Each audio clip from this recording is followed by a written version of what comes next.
গণহত্যার বিচার করতে হবে।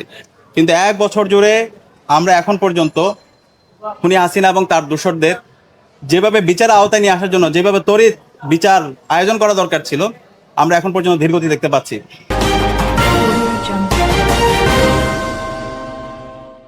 আসসালামু আলাইকুম। বীর চট্টলা টিভি থেকে আমন্ত্রণ জানাচ্ছি, আমি তানিশা সুলতানা আফিফা।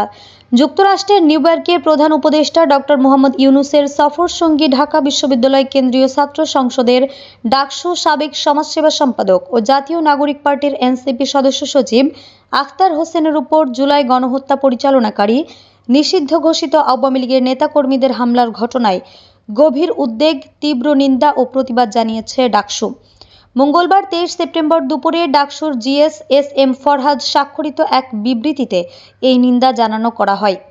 বিবৃতিতে ডাকসু নেতারা বলেন, ডাকসুর সাবেক সমাজসেবা সম্পাদক ও ফ্যাসিবাদ বিরোধী আন্দোলনের অন্যতম মুখ আখতার হোসেনের উপর সংগঠিত এই হামলা শুধু গণতান্ত্রিক মূল্যবোধ, মানবাধিকারের উপর নগ্ন আঘাতই নয়, বরং ফ্যাসিবাদ বিরোধী শক্তির জন্য সতর্কতা বার্তাও বটে। আওয়ামী ফ্যাসিবাদদের বিলম্বিত বিচার প্রক্রিয়া সহ সামাজিক প্রতিরোধ সৃষ্টিতে যথেষ্ট ভূমিকা রাখতে না পারায় এমন নেক্কারজনক হামলার সাক্ষী হতে হচ্ছে।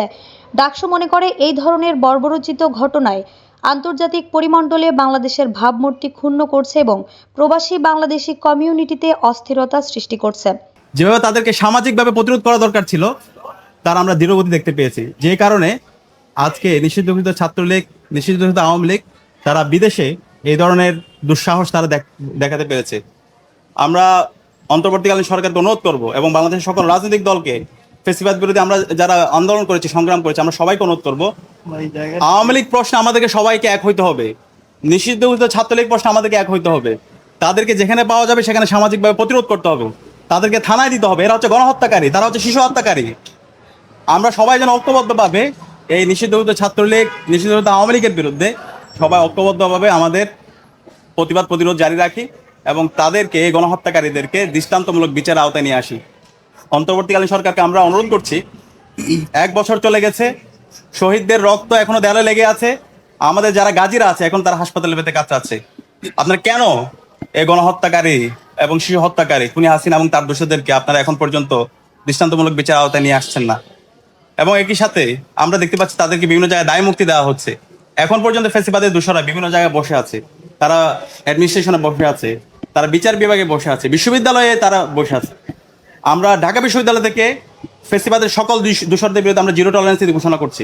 আমরা তাদের বিরুদ্ধে বিশুদ্ধ প্রশাসনকে ব্যবস্থা নেওয়ার জন্য অনুরোধ করছি। আমরা দাবিতে উত্থাপন করেছি এবং খুব দ্রুতই শিক্ষার্থীদেরকে সাথে নিয়ে আমরা এই খুনি হাসিনা এবং তার সকল দোষরদের বিরুদ্ধে আমাদের আন্দোলন সংগ্রাম জারি রাখবো। এবং একই সাথে বিদেশে অবস্থানরত বাংলাদেশের যে মিশনগুলো আছে, তাদের দায়িত্ব ছিল নিরাপত্তা এনশিওর করা, কিন্তু আমরা তার ব্যর্থ দেখতে পাচ্ছি। এবং ফ্যাসিবাদের দোসররা যে বিভিন্ন ধরনের ষড়যন্ত্র এবং চক্রান্ত করছে, তাদেরকে যেভাবে দমন করা দরকার, তাদের বিরুদ্ধে যেভাবে আইনানুগ ব্যবস্থা নেওয়া দরকার, সেই জায়গাও আমরা বিরোধী দেখতে পাচ্ছি। আমরা সবাইকে অনুরোধ করবো, এখনই সময়, আমাদেরকে ঐক্যবদ্ধ হইতে হবে। আমরা যারা জুলাই আন্দোলন করেছি, আমরা প্রত্যেকে পরিচয় ভুলে গিয়ে ফ্যাসিবাদের বিরুদ্ধে আন্দোলন করেছিলাম, জালেম হাসিনার বিরুদ্ধে আন্দোলন করেছিলাম।